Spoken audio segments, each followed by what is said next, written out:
one of the true headliners in the auction and one of the prettier and more important investment pieces from the pre-war era.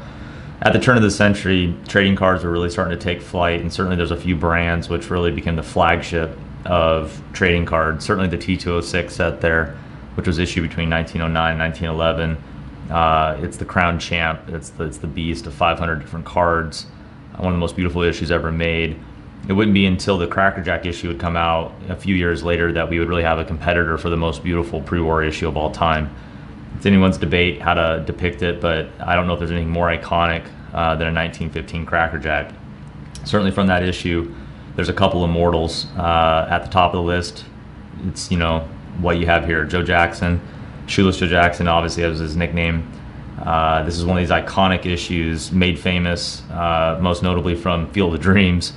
But for anyone who studied history and knows a bit about America's pastime, Joe Jackson didn't need a Hollywood movie to have his prowess well understood. And as it said, it's one of the more alluring, romantic, and tragic stories of Joe Jackson with the 1919 Black Sox.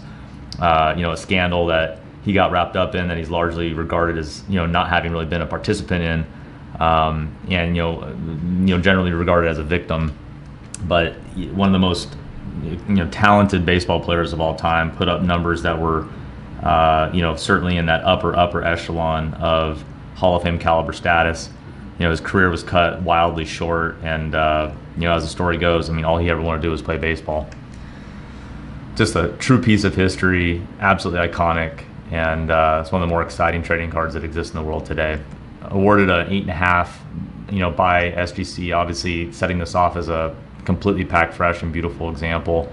It's just one of the best copies in the world of one of the most important trading cards ever made. It's hard to beat that. Aesthetically speaking, the card stock is undeniably fresh and well preserved throughout.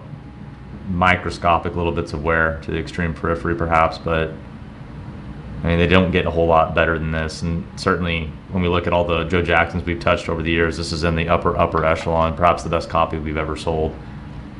Just absolutely delighted to have it. It's a world-class investment piece, something that should be worth probably quite a bit more compared to some of the modern card prices these days. This is a real piece of American history. Doesn't get any better.